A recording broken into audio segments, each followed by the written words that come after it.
गुरुर्विष्णु गुरुदेवो महेश्वरः गुरु साक्षात् परब्रह्म तस्मै श्री गुरवे नमः। शंकरं शंकराचार्यं केशवं बादरायणं सूत्रभाष्यकृतौ वन्दे भगवन्तौ पुनः पुनः। पुंडलीकवरदे हरिविठ्ठल श्री ज्ञानदेव तुकाराम पंढरीनाथ भगवान की जय। माऊली ज्ञानेश्वर महाराज की जय। जगद्गुरु श्री तुकाराम महाराज की जय। सच्चिदानंद सद्गुरुनाथ महाराज की जय। आत्मनस्तत्प्रकाशत्वं यत्पदार्थावभासनं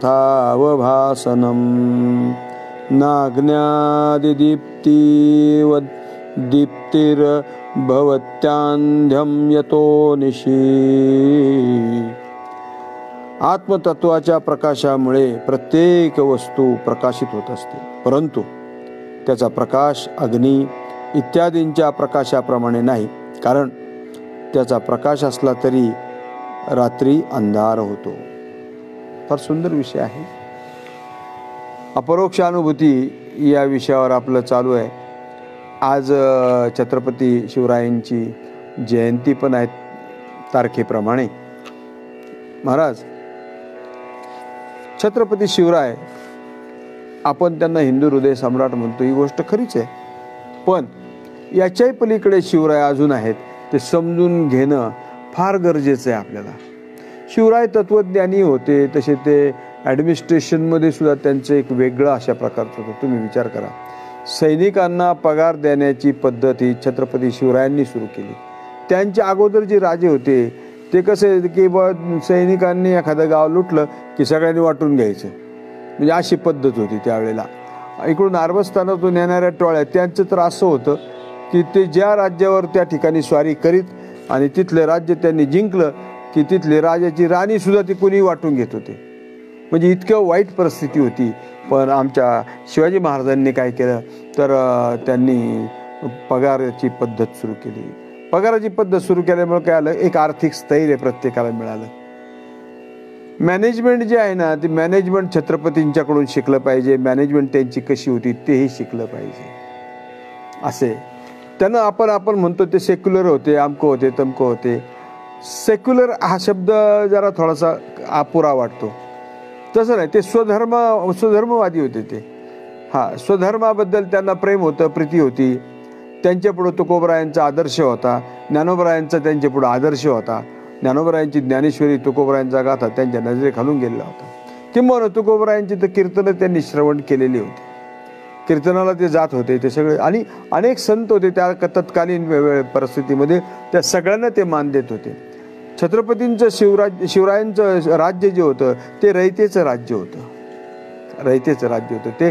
त्यांच्या राज्यामध्ये कोणाचीही तक्रार ऐकून घेतली जात होती, म्हणजे असं नाही की बा हे आमका एखादा तक्रारीला बसलाय आणि तो, तसं नव्हतं त्यांचं। कोणी जरी आलं, एखादा सर्वसामान्य मनुष्य जरी आला तर त्याचं त्या ठिकाणी ऐकून घेतलं जात होतं। महाराजांनी ते एवढे ज्ञानी होते, तुमच्या माहितीसाठी सांगतो की मंडन मिश्र म्हणजे शंकराचार्यांचे शिष्य, ते कर्मठ होते पण पुढं ते ज्ञानी झाले, म्हणजे ज्ञानमार्गी झाले, शंकराचार्यांचे शिष्य झाले। त्यांनी एक ग्रंथ लिहिला होता आणि तो ग्रंथ होता अपुरा। शिवाजी महाराजांच्या लायब्ररीमध्ये तो ग्रंथ होता। शिवाजी महाराजांनी तो ग्रंथ वाचला, त्यांच्या लक्षात आलं, अद्वैत तत्वज्ञानावरचा तो ग्रंथ होता। महाराजांनी तो ग्रंथ वाचल्यानंतर त्यांच्या लक्षात आलं की हा अजून अपुरा आहे, अजून याच्यावरचं लिखाण होणं गरजेचं आहे। महाराजांनी अनेक विद्वानांना विचारलं की या ग्रंथावर तुम्ही पुढचं भाष्य करू शकता का, तर बहुतेक नाही म्हणले। इवन गागा भट्ट सुद्धा नाही म्हणले, मला जमणार नाही म्हणले, कारण ते कर्मठ होते आणि हा ग्रंथ ज्ञानमार्गी होता। मग शिवाजी महाराजांनी सिंदखेडच्या एका विद्वानाला आमंत्रित केलं आणि त्या विद्वानाला सांगितलं की तुम्ही हा ग्रंथ लिहा। त्यांनी म्हणले मी लिहितो। त्यांना राजांनी तिथं रायगडावर ठेवलं आणि त्यांचा मान सन्मान केला। तो ग्रंथ त्यांनी लिहून काढला आणि त्या ग्रंथाला नाव दिलं शिव अर्कोदय। शिव अर्कोदय म्हणजे काय शिव म्हणजे आत्मा, आत्मा आत्मरूपी सूर्याचा उदय.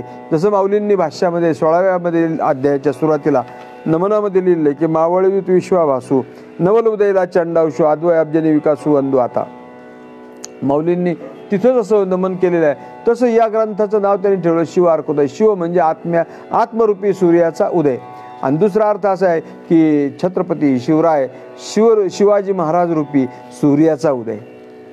आणि विचार करा तुम्ही, शिवाजी महाराज झाले म्हणून त्या ठिकाणी काय आलं की एक भारताला स्थैर्य प्राप्त झालं. तुम्ही म्हणाल भारताला, हो भारतालाच झालं, कारण इथं जो अटकाव झाला मोगली सत्तेला तो अटकाव वरती झाला नव्हता एवढा. उत्तरेला त्यांचा एवढा अटकाव झाला नव्हता. पण इथं विचार करा, दिल्लीचा बादशाह औरंगजेब त्याला त्या इथं कितीतरी वर्ष तो इथं जवळजवळ 30-35 वर्ष तो इथंच होता आणि इथंच मेला तो. त्याला त्याच्या दिल्लीच्या तख्तावर सुद्धा बसायला परत जाता नाही आलं. एवढा कडवा विरोध त्या ठिकाणी झाला. हेही गरजेचं आहे महाराज, कारण का स्वधर्म आणि त्या ठिकाणी आपली मातृभूमी याचं रक्षण कसं करावं हे शिवाजी महाराजांकडून शिकलं पाहिजे. छत्रपतींचं नाव का घेतलं जातं याचं एकमेव कारण आहे की त्यांच्या ठिकाणी म्हणजे एक तर नियोजन पूर्णपणे त्यांना चांगलं माहिती होतं. दुसरी गोष्ट चारित्र्य त्यांचं चांगलं होतं. सगळ्यात महत्त्वाची गोष्ट म्हणजे चारित्र्य. तुम्हाला विद्या कमी असलं चालेल, ज्ञान कमी असलं चालेल, पण चारित्र्य तुमचं शुद्ध पाहिजे. जर चारित्र्य शुद्ध असलं तर कुणीही तुम्हाला काही बोलू शकत नाही. छत्रपतींचं चारित्र्य शुद्ध होतं महाराज. हा, परस्त्री माते समान त्यांनी मानलेली होती आणि अगदी शत्रूची स्त्री जरी त्यांच्या तावडीत सापडली तरी तिची खना नारळाने ओटी भरून तिला माघारी पाठवलेले. हे सांगायला खूप आहे, परंतु हे प्रत्यक्षात अवघड आहे.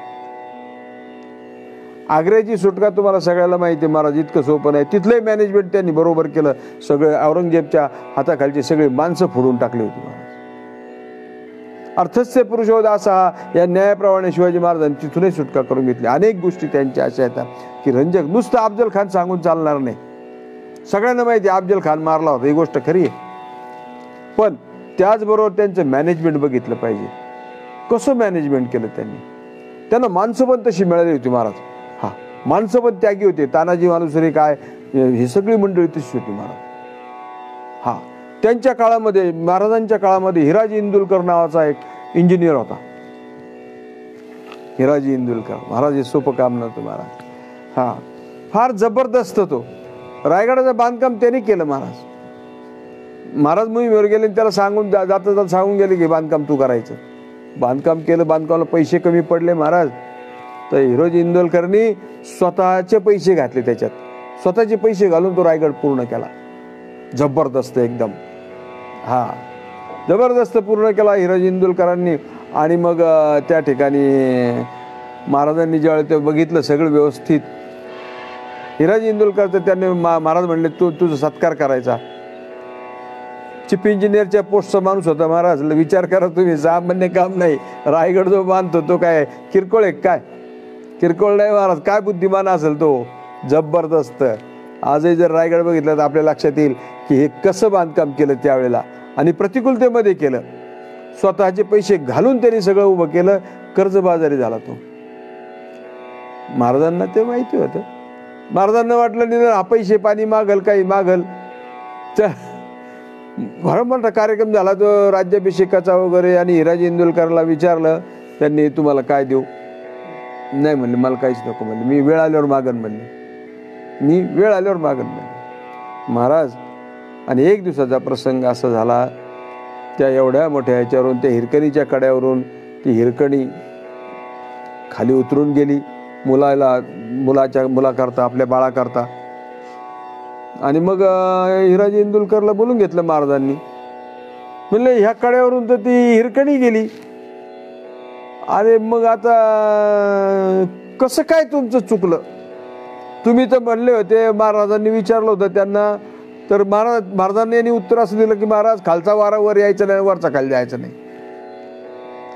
मग तुम्ही तर एवढं कॉन्फिडेंटली सांगितलं होतं, आणि मग ही कशी काय गेली? त्याने सांगितलं ती आई आहे, ती बाळाच्या ओढीने गेली. महाराज म्हणले ते जरी खरं असलं पण तुम्ही तर म्हणत होते ना असं, मग कसं काय झालं? त्याने ताबडतोब गेला आणि लगेच तो सगळा तो हिरकणीचा कडा जो आहे तो असा तासून काढला. असा तासला की तिथून काहीच जाऊ शकत नव्हती. आणि मग त्याने सांगितलं की महाराज आता मला तुम्ही सांगा, आता होणार नाही अशी चूक परत. हा, आणि मग महाराज ज्यावेळेला महाराज तिकडून येत होते त्यावेळेला हिराजी इंदुलकर त्यांना सामोरे गेले आणि त्यावेळेला महाराजांनी विचारलं काय देऊ, काय नाही म्हणले, मला फक्त एक पाटी लावायची म्हणजे बोर्ड लावायचं तिथं खाली आणि पायरीला बोर्ड लावला बा त्यांनी, हा की मी हिराजी इंदुलकर हा इथला सेवेकरी आहे, बाकी दुसरं काहीही घेतलं नाही. विचार करायची बाब आहे, कितीतरी ग्रँट उकळले असते आता चीफ इंजिनियरनी. हा चीफ इंजिनियरचाच बंगला रायगडपेक्षा मोठा झाला असता. आणि ती अशी माणसं त्यांना मिळाली होती. तानाजी मालुसरे सारखी माणसं मिळाली होती. स्वतःच्या मुलाचं लग्न बाजूला ठेवलं, आधी लगीन कोंडण्याचं मग रायबाचं, असं म्हणणारी माणसं महाराजांना मिळाली होती. आणि म्हणून आज आपण शिवजयंती चांगली करू शकतो. तेव्हा माझी अशी विनंती आहे प्रत्येकाला, आपण शिवजयंतीच्या दिवशी शुद्ध चारित्र्यवान राहिलं पाहिजे, निर्व्यसनी राहिलं पाहिजे. लोक त्या ठिकाणी दारू वगैरे पिऊन नाचतात, ते चांगलं नाही. हे शिवाजी महाराजांना अपेक्षित आहे का? हे त्यांना अपेक्षित नाही आहे. हेही आपल्याला कळलं पाहिजे की नाही आपला राजा कसा वागत होता, आपल्याला आपल्या राजाप्रमाणे वागता आलं पाहिजे. निदान काय नाही तर 1% तरी वागता आलं पाहिजे, आपल्याला 1% तरी चारित्र्य चांगलं ठेवता आलं तरी फार बरं होईल. मी अनेक वेळा बघितलं मुलं दारू पिऊन त्या डीजेचे पुढं नाचतात. ही शिवजयंती खरी नाही. शिवजयंती हेच आहे की आपल्या डोक्यामध्ये शिवविचार शिरला पाहिजे. हा शिवविचार हा समर्पित शिवविचार आहे, समर्पणाचा शिवविचार आहे. आणि तो शिवविचार आपल्या डोक्यामध्ये आला पाहिजे, तर आपल्याला खरं कळाले शिवराय, तर आपल्याला खरे कळाले असं म्हणायला पाहिजे. नाही तर शिवराय आपल्याला कळाले नाही. शिवरायांनी रात्र दिवस फक्त जगाकरता आणि या रयतेकरता त्यांनी त्यांचे सगळे कष्ट उपसले. महाराज फार कष्ट उपसले. हा सर्वसामान्यांच्या ठिकाणी सुद्धा ते कधी त्यांनी अनमान धरला नाही. महाराज एक प्रसंग सांगतो आणि आपल्या मूळ विषयाकडे वळतो. झाला असा विषय की शिवाजी महाराज असं वेश पालटून फिरत होते आणि फिरत असताना ते एका झोपडीपाशी गेले. त्यांना भूक लागली. त्या झोपडीमध्ये ते एक म्हातारी होती. त्याला विचारलं, आई मला भूक लागली, काय आहे का खायला? ये ना बाळ म्हणले. आहे ना म्हणले, खायला ये. आणि तिने बोलवलं, त्यांना पाणी वगैरे दिलं. त्या ठिकाणी राळ्याचा भात वाढला. राळ्याचा भात आता फार लोकांना माहीत नाही. राळ्याचा भात असा सुंदर असा असतो मस्तपैकी. त्यांनी आपल्या महाराजांना राळ्याचा भात वाढला आणि त्याच्यावर दूध वाढलं. पण आता ते दूध वाढल्यानंतर काय झालं की त्याला असं ते राळ्याच्या भाताला आतमध्ये खोलगं करावं लागतं, आळं करावं लागतं आणि मग त्याच्यात दूध ओतावं लागतं, मग ते खावं लागतं. ते महाराजांनी आळं केलंच नव्हतं. तसंच ते त्यावरती ते दूध इकडं तिकडं सांडलं आणि मग ते महाराज लागले असं इकडे इकडे वाढायला. त्यावेळेला ती म्हातारी म्हणली, बाळा आमचा शिवाजी राजा पण असाची म्हणे. अरे विचार कर म्हणले, तू जर याच्यात आळं केलं असतं ना, ते दूध इकडे तिकडे गेलं नसतं. राजधानीच्या सीमा जोपर्यंत सुरक्षित नाही ना तोपर्यंत राज्य करता येत नाही म्हणले. आणि राजधानीच्या सीमा सुरक्षित नाही तरी म्हणले महाराष्ट्राच्या सीमा सुरक्षित नाहीत. इकडून मोगल आहेत, तिकडून पोर्तुगीज, अमकं तमकं हे सगळं असं आपल्याकडे आलेलं आहे आणि तरी सुद्धा राजाचं लक्ष नाही तिकडं म्हणले.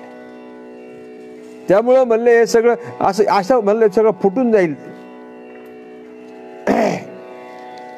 राजे उठले, नमस्कार केला आणि तिला सांगितलं, म्हणले आई तू जो शिवाजी राजा म्हणते ना तो मीच आहे. मला तुझ्याकडून चांगला उपदेश झाला, आता मी सावध राहीन इथून पुढं, सीमा सुरक्षित करीन आणि मगच त्या ठिकाणी नाही. घास नाही खाल्ला महाराज, याला म्हणतात राजा. हा असं नाही किंवा त्याच्या इकडे चाललंय काय देशामध्ये काय चाललंय काय नाही, यांचं चाललं आराम, आईश करतात, तिकडे काही हो लोक मरू नाही तर काही हो. असं राजाचं नव्हतंच कधी महाराज, कधीच नव्हतं. लोक मरायला तयार होते. का मरायला तयार होत होते? त्यांना माहिती मी मेलो तर राजा माझं कुटुंब सांभाळील. आज असा भरोसा येतो का? आज भरोसा येत नाही ना, भरोसा येत नाही महाराज. काय सांगायचं तुम्हाला. हा अहो इतके लोक शहीद होतात ना, त्या बातम्या सुद्धा आता शिळ्या वाटायला लागल्या. कारण का? ते कारण एकच आहे की एखादी गोष्ट जर सतत घडत राहिली ना तर त्याला किंमत नाही राहत महाराज. आणि आमचा राजा अशा प्रकारचा होता की जो जनतेवर प्रेम करणारा होता, जनतेला रयतेला त्या ठिकाणी तो सगळं अभय देणारा होता राजा. आणि म्हणून छत्रपती शिवरायांची ज्यावेळेला आपण जयंती करतो त्यावेळेला आपल्या डोक्यामध्ये शिवविचार अवश्य पाहिजे. प्रत्येकाच्या घरी शिवचरित्र अत्यंत आवश्यक पाहिजे आणि तेही खरं शिवचरित्र पाहिजे. हा उगीच काहीतरी लिहिलेलं इकडून तिकडून जोडलेलं तसले शिवचरित्र कादंबऱ्या वाचू नका. शिवचरित्र वाचा तुम्ही, पुष्कळ आहेत. चांगले चांगले शिवचरित्र आहेत. अगदी बेदरेंचं यांचं त्यांचे मी नावं नाही सांगणार तुम्हाला, परंतु अनेक शिवचरित्र आहेत की ज्याच्यामधून अभ्यास करता. आपल्या मुलांच्या उशाला शिवचरित्र ठेवा, म्हणजे त्यांना लक्षात येईल की शिवाजी महाराज कसे होते, त्यांचं मॅनेजमेंट कसं होतं, डिस्ट्रीब्युशन ऑफ वर्क कसं होतं त्यांचं, हे बघा तुम्ही. त्यांची राजमुद्रा कशी होती. प्रतिमश्चंद्र लेखे वर्धिष्णू विश्ववंदिता शाह सुनो मुद्रा भद्राय राजते. त्याच्यामध्ये विश्ववंदिता शब्द आलेला आहे. विश्वाला वंदन करणारा, विश्वाला वंदनीय असणारा शिवाजी राजा म्हणजे विश्वाला वंदनीय असणारा आहे तो. असे महाराज. हा शब्द विश्ववंदिता शब्द आला कशासाठी. अरे तुकाराम महाराजांचा गाथा आणि ज्ञानोबरायांची ज्ञानेश्वरी आता विश्वात्मके देवी. ऐसा ज्याचा अनुभव विश्वदेव सत्यत्वे. ही तुकाराम महाराज ज्ञानेश्वर महाराज यांच्यामध्ये विश्वात्मक देवाची कल्पना आहे आणि तीच कल्पना छत्रपतींच्या राजमुद्रेमध्ये राबवली गेली. त्याला राजा म्हणतात महाराज. आजही त्यांची कीर्ती त्या ठिकाणी सगळीकडे आहे महाराज. पूर्ण जगामध्ये शिवाजी महाराज म्हटलं का त्यांचा इतिहास बघणारे मोठी मोठी विद्वान लोक आहेत महाराज. असो, तात्पर्यार्थ एवढंच सांगायचं मला की आज शिवजयंती आहे. शिवजयंतीच्या तुम्हाला सगळ्यांना हार्दिक शुभेच्छा देतो आणि प्रत्येकाने आपल्या घरामध्ये शिवचरित्र 100% आणून ठेवा. काय इकडं तिकडं अनेक ठिकाणी पैसे जातात. हॉटेलमध्ये गेलं 1000 रुपयाचं बिल होतं मित्रांनो, आणि म्हणून शिवचरित्राला 500 1000 रुपये समजा जे काय किंमत असेल त्याप्रमाणे चांगलं शिवचरित्र आणा, कादंबरी नको आणा. शिवचरित्र इतिहास आणि आपल्या मुलाबाळांना वाचायला द्या. त्यामुळं काय होईल, संस्कार होईल, मुलांना कळतील शिवाजी महाराज कसे होते. शिवाजी महाराज हा अभ्यासाचा विषय आहे, नुसता कथा आणि हे सांगण्याचा विषय तो नाही. म्हणून असो, तेव्हा आपला जो विषय आहे तो आपला विषय आहे, त्या अपरोक्ष अनुभूतीचा विषय आपला चालू आहे. शंकराचार्य सांगतात की पदार्थाचं ज्ञान जे आहे ते केवळ आपल्या आत्मतत्वामुळे, चित्तत्वाच्या प्रकाशामुळे शक्य होतं.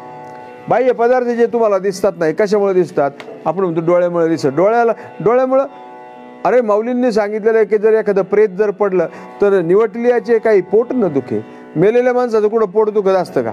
मग मेलेल्या माणसाला डोळे येतं, त्याला दिसतं का, त्याला कान आहे, त्याला ऐकू येतं का, नाही येत.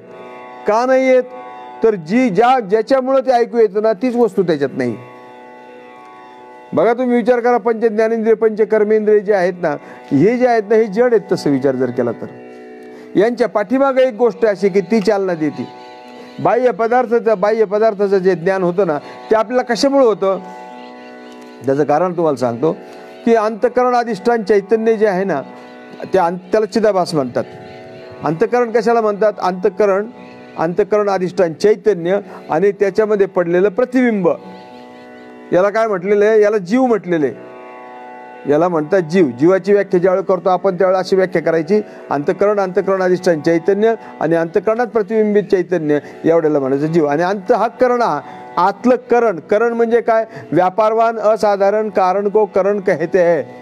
व्यापारवान असाधारण कारणाला करण म्हणतात, की जे एकाच कारणाला कारण असतं, जे एकाच कार्याला कारण असतं, एकाच कार्याला जे कारण असतं त्याला काय म्हणायचं, कारण नाही, करण. उदाहरणार्थ रूपाचा सुजाणू डोळा. जर एखादी गोष्ट दिसायची असली ती फक्त डोळ्याने दिसत, कधी कधी कानाने दिसती नाही, शक्यच नाही. हे किती मोठा माणूस जरी असला तो काय कानाने पाहतो का, नाही.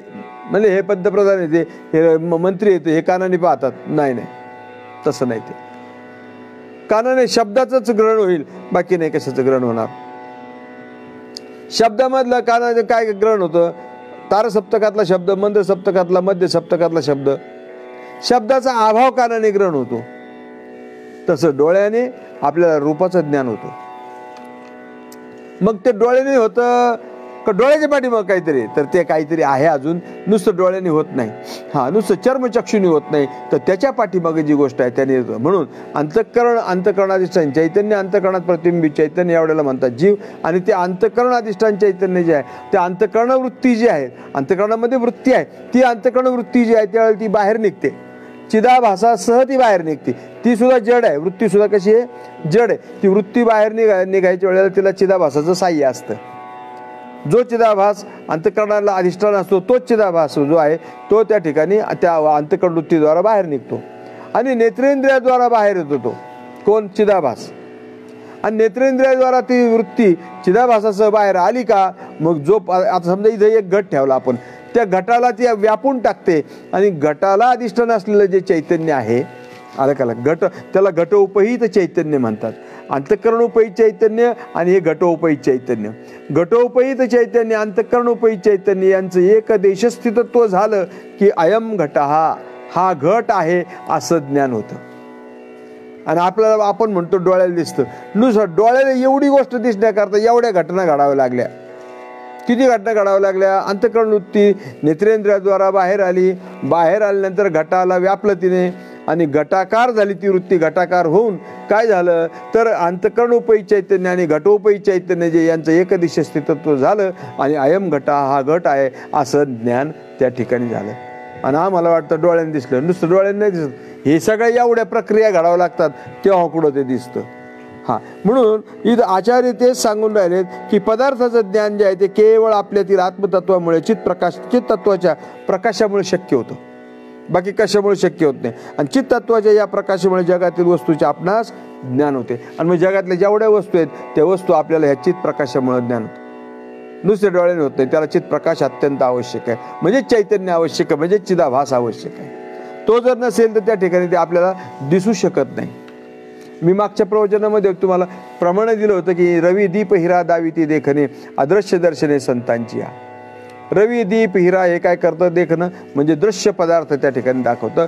तसंच दृश्य पदार्थ जरी बघायचा असेल तर त्याकरता काय करावं लागेल तर या पद्धतीचं आपल्याला ज्ञान त्या ठिकाणी करून घ्यावं लागेल. म्हणजे घटोपहित चैतन्य, अंतःकरण वृत्त्युपहित चैतन्य, ह्या ज्या गोष्टी आहेत ना, हे आपल्याला कळलं पाहिजे. त्याच्यामागे काहीतरी असतं ते आपल्याला माहीत झालं पाहिजे. आणि त्या वस्तूचं जे ज्ञान होतं पुढच्या, त्या वस्तूचं ज्ञान होण्याकरता जो आतमध्ये चित्तप्रकाश आहे तो चित्तप्रकाश तिथपर्यंत जातो आणि मग त्या वस्तूचं ज्ञान होतं. डोळ्याचे अस्तित्व ती वस्तू पाहण्यासाठी, तिचे ज्ञान होण्यासाठी पुरेशी नाही. नुसता डोळा असून चालत नाही. मृत माणसाला जरी डोळे असले तरी त्याच्यासमोर वस्तू जरी असली त्याला दिसत नाही. का नाही दिसत? त्याच्यात तो चित्तप्रकाश नाही. म्हणून तो प्रकाश महत्त्वाचा आहे, चित्तप्रकाश महत्त्वाचा आहे. ते सांगतात की बाबा एक तर म्हणले त्या पदार्थाच्या ज्ञानाची म्हणजे ज्ञानही होतं, पदार्थाच्या अभावाचं पण ज्ञान होतं.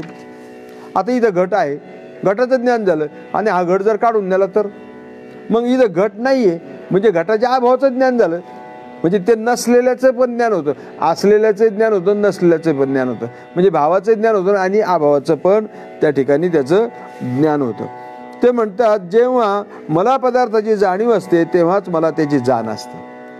पदार्थाची मला जेव्हा जाणीव असते तेव्हा मला त्याचं काय असतं? ज्ञान असतं. जाणीव असणं म्हणजे त्याचा मला पदार्थ कळणे. मला तो पदार्थ ज्यावेळेला कळतो ना त्याच वेळेला मला त्याची जाण तयार होती, नाही तर नाही. आता माझ्या पाठीमागं काय मला काय माहिती? मला त्याची जाणीवच नाही ना पाठीमागं काय ते. पण जर समजा मी बघितलं त्याच्याकडं तर मला त्याची जाणीव तयार होईल आणि मगच त्याची मला जाण पण तयार होईल. हां, समजा आता एखादा एक आवडीचा पदार्थ ठेवला, तत्पूर्वी तो नव्हता पण आता ठेवला, मला मी बघितलं, अरे जाण निर्माण झाली, अरे गुलाबजाम आहे बरं का, घेतला पाहिजे, खाल्ला पाहिजे, ही जाणीव झाली. तसं आहे ते म्हणतात की तेव्हा ज्ञानेंद्रियाद्वारा कसले आकलन होण्यासाठी चित्तत्वाचा प्रकाश आवश्यक आहे. ज्ञानेंद्रियाद्वारा जे काही ज्ञान होतं ना त्याच्याकरता कशाची आवश्यकता आहे? चित्तप्रकाशाची आवश्यकता आहे, नाहीतर ते ज्ञान तुम्हाला होणार नाही. आणि जर ते नसेल तर कसलाही बोध संभवत नाही. चित्तप्रकाश नसेल तर तो बोध संभवत नाही. मग तुम्ही झोपेमध्ये निद्रितापाशी बघा, निद्रितापाशी साप तैशी उर्वशी, एखादा मनुष्य झोपलेला आहे, गाढ झोपलेला आहे आणि त्याच्याजवळ येऊन उर्वशी जरी बसली तरी परंतु त्याला त्याचं ज्ञान होणार नाही किंवा तो सकाम पण होणार नाही. का बरं? तर त्याला त्याची जाणीवच नाही. आणि सर्प जरी त्याच्या उशाला येऊन बसला तर त्याला जाणीव होईल का? नाही होणार, कारण तो गाढ झोपेमध्ये आहे. किंवा एखादा मनुष्य समाधीमध्ये असेल, समाधीमध्ये असलेला मनुष्य त्याला सुद्धा त्याची जाण होत नाही. किंवा एखादा मनुष्य बेशुद्ध असेल तरीही त्याला त्याची जाण होत नाही. कारण का? तर त्याच्या ठिकाणी त्याचा चित्तप्रकाश तिथपर्यंत पोचत नाही आणि न पोचल्यामुळं त्याला त्याची जाण होत नाही किंवा जाणीव त्या ठिकाणी होत नाही किंवा बोध त्या ठिकाणी होत नाही. वस्तू, भावना आणि विचार यांना उजळणारे फक्त आत्मतत्वच आहे. वस्तू काय, भावना काय, विचार काय, यांना विचार सुद्धा तुम्हाला दिसतात ना. काही माणसं रस्त्याने चालले ना तरी आपल्या अशा हातवारी करीत चालतात. अरे काय बघ, तेवढा विचार असते तर आपण त्याला जे हरी म्हणलं ना तरी आपल्याकडे लक्ष नसते त्याचं, कारण तो त्याच्या विचारात असतो घडी. आता ते विचार काय आहेत आपल्याला माहित नाही त्याच्या डोक्यात काय, पण ती विचाराची त्याला जाणीव आहे.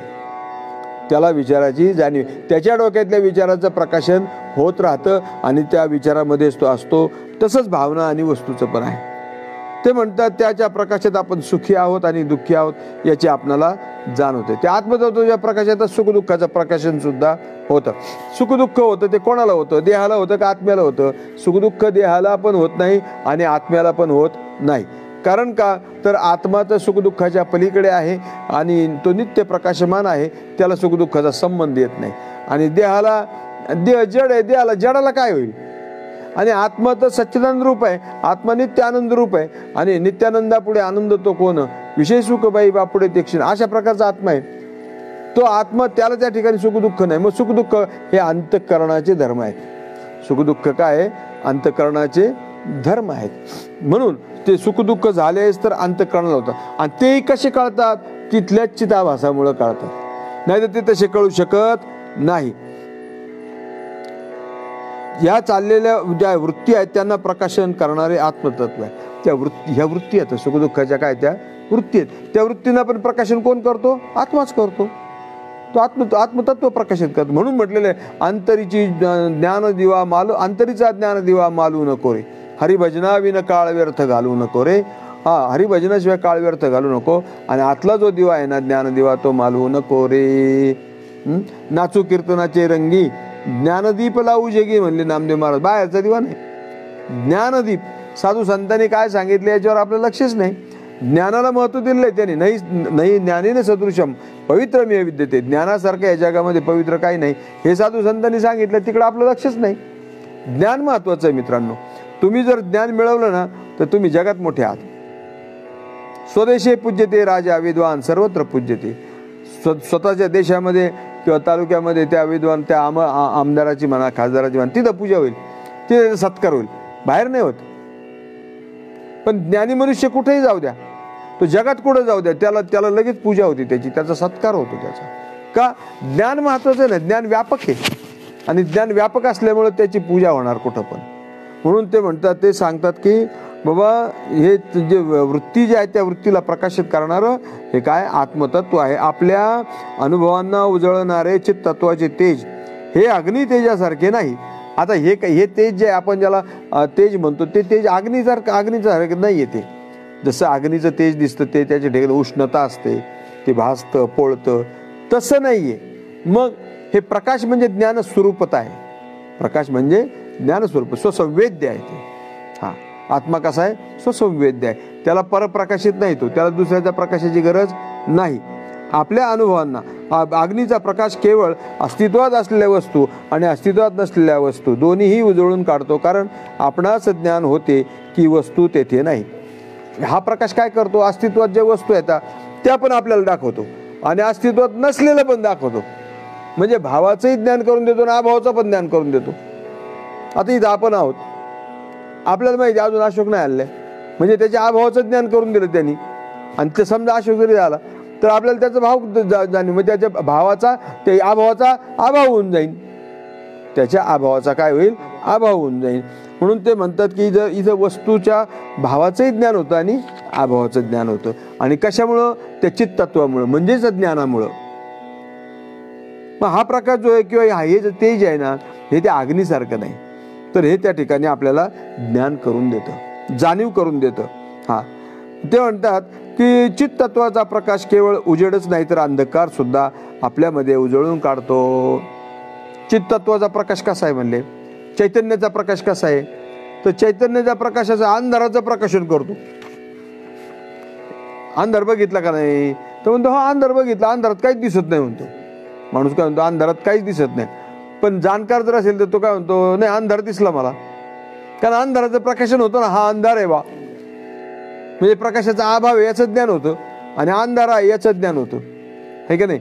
तेव्हा एखादी जर खोली अंधाराने भरलेली असली तर आपल्याला आपण तिथे गेलो आपण बाहेर येतो लगेच, का अंधार आहे.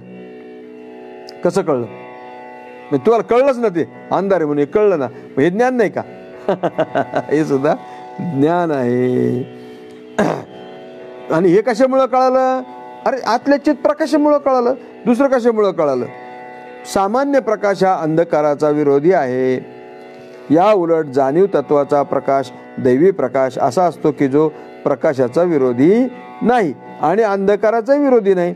हा जो दैवी प्रकाश म्हणजे चित्त प्रकाश जो आहे तो अंधाराचा विरोधी नाही आणि प्रकाशाचा पण विरोधी नाही. दीपाचे अंगी नाही तुझा भाव, धनी सावध धनी चोर सारखेची. दिवा जो असतो आतमध्ये समजा आपला लाईटीचा हे जो बल्ब असतो, तो बल्ब आपण लावल्यानंतर त्या बल्बच्या प्रकाशामध्ये जर चोर आला आणि चोरी करून गेला तर बल्ब म्हणतो का, हे तुला मी अंधार दाखवीन, तुला प्रकाश देणार नाही. किंवा जर धनी आला मालक आला तर दिवा त्याला प्रकाश दाखवतो, याला दाखवित नाही. असं कधी होईल का? नाही, असं होत नाही. तो सामान्य जनरल आहे तो. आणि सामान्य जे आहे ते कशाच्या विरोधी नसतं. लाकडामध्ये अग्नी आहे की नाही, पण सामान्य म्हणून तो त्या लाकडाच्या किंवा याच्या विरोधी नाही. तो ते लाकूड पेटत नाही, पण तेच जर असं घर्षण उत्पन्न केलं, घासलं तर काय होईल? विशेष अग्नी प्रगट होईल. विशेष प्रगट झाला की ते लाकूड जाळून टाकेल. पण सामान्य मात्र कसं, सामान्य ब्रह्मचैतन्य त्यात हे अन्य असे जीवाचे, हा भेद जाणती त्याची धन्य दैवाचे. सामान्य ब्रह्म जे आहे ते सर्व ठिकाणी, ते कोणाच्याच विरोधी नाही. पण विशेषत्वाने प्रगट झालं का ते अज्ञान ठेवीत नाही. पण सामान्य ब्रह्म जे आहे ना ते मात्र अज्ञानाच्या विरोधी नाही आणि ज्ञानाच्याही विरोधी नाही. ते दोन्हीचं प्रकाशन करतं. मुद्दा असा आहे की तो सर्व प्रकाशाचा प्रकाश आहे, तो शाश्वत प्रकाश आहे. तो हा जो प्रकाश आहे तो कसा आहे? ते ज्ञान कसे शाश्वत आहे. ज्ञान कधी मरत नाही. मी मागे बोललो होतो की क्रियेने ज्ञान बाधित होत नाही. क्रियेने ज्ञान बाधित होत नाही. समजा आता लहानपणी तुझ्या लहानपणी एकदम सायकल शिकलेला आहे, आता परत सायकलीवर बसण्याचा संबंध आला नाही आणि अचानक सायकल हातात आली, भाऊ गाडी एक चक्कर मारून लगेच टांग टाकून चालला ना. का बरं? कसं काय तुला ते ज्ञान? इतक्या वर्षापूर्वीचं ज्ञान असं हे झालं, खराब झालं नाही किंवा गेलं नाही ते ज्ञान. म्हणून ज्ञान क्रियेने बाधित होत नाही. पूर्वी त्याच्या मधल्या भागामध्ये कितीतरी क्रिया झाल्या, पण ते ज्ञान जसं तसं टिकलं बरोबर. ते याच्यामध्ये सेव्ह होतं आणि तू त्या पॅडलवर पाय ठेवला की तो लगेच कळाला की नाही यासाठी टांग मारायची, चालायचं. तो शाश्वत प्रकाश आहे. तो प्रकाश कसा आहे? शाश्वत आहे, अशाश्वत नाही. हा आत्मप्रकाश मी गाढ निद्रेत असताना वस्तूची अनुपस्थिती माझ्याकरता उजळून काढतो. तेव्हा हे चित्तत्व म्हणजे असा प्रकाश आहे की जो माझ्या जागृती, स्वप्न आणि सुषुप्ती या अवस्थेत उपस्थित असतो. आणि हा चित्त प्रकाश जो आहे तीनही अवस्थेमध्ये असतो. म्हणून गणपती अथर्वशीर्षामध्ये त्याला म्हटलंय की त्वम अवस्थात्रयातीतः, तीन अवस्थेच्या पलीकडे तो आहे. तीन अवस्था म्हणजे जागृत, स्वप्न आणि सुषुप्ती या तीनही अवस्थेचा तो काय? साक्षी आहे. जागृतीमध्ये सगळे पदार्थ दिसतात, सगळं पाहतो, तो याचं साक्षीत्व करतो. झोपल्यानंतर स्वप्न पडतं त्याला सुषुप्ती म्हणतात. स्वप्न अवस्था जी आहे त्या स्वप्न अवस्थेचं सुद्धा स्वप्न पाहतो आणि जागा झालं का लगेच स्वप्न सांगतो, काय राव लयच भारी स्वप्न पडलं आणि मी पंतप्रधान झालो, मी सरपंच झालो, मी अमका झालो, मी तमका झालो. आणि जागेपर्यंत काहीच नाही. का बरं? मग स्वप्नातली गोष्ट स्वप्नात राहिली आहे की नाही. पण त्या स्वप्नाचं साक्षीत्व केलं नाही यांनी बरोबर. म्हणजे जागा झाला तरी ते स्वप्न त्याला कळलं आणि गाढ झोपेमध्ये म्हणजे सुषुप्ती अवस्थेमध्ये गाढ झोप लागली, काही नाही. आणि मग जेव्हा जागा होतो त्यावेळी म्हणतो, काय झोप लागली होती राव, एकदम गाढ झोपलो होतो म्हणे, मला काही सुचलं नाही. याचंही साक्षीत्व केलं. तीनही अवस्थेचं त्याने साक्षीत्व केलं. आणि असं ज्यांनी साक्षीत्व केलं ना तो चैतन्य आहे, तो चित्त प्रकाश आहे, ते ज्ञान आहे, ते अखंड ते शाश्वत आहे. ते म्हणतात की मग काही जरी असू दे तेव्हा चित्तत्व म्हणजे असा प्रकाश आहे की जो माझ्या जागृती, स्वप्न आणि सुषुप्ती या अवस्थेमध्ये तो उपस्थित असतो. या तीनही अवस्थेमध्ये जो काय असतो? उपस्थित असतो. तो शाश्वतपणे उपस्थित असतो. त्याला काय हे अशाश्वत नसतं, तो शाश्वत असतो. तो कधी जात नाही, येत नाही, त्याला जाणं नाही, येणं नाही. असा जो चित्प्रकाश किंवा चैतन्य किंवा चिदाभास किंवा आत्मा काही पण म्हणा तुम्ही, हे एकार्थवाची आहे. हा, हे त्या ठिकाणी ते सगळ्या गोष्टीचं साक्षीत्व करत असतं. आणि जो साक्षीत्व करतो ना तो साक्षी चेता केवलो निर्गुणश्च. तो साक्षी या जो आहे तो म्हणजे मीच आहे, तो निर्गुण आहे, बस बाकी दुसरं काय आहे. आणि ज्ञानस्वरूप आहे त्या ठिकाणी. असो, झालेली सेवा माऊलींच्या चरणी समर्पित करतो आणि या ठिकाणी थांबतो.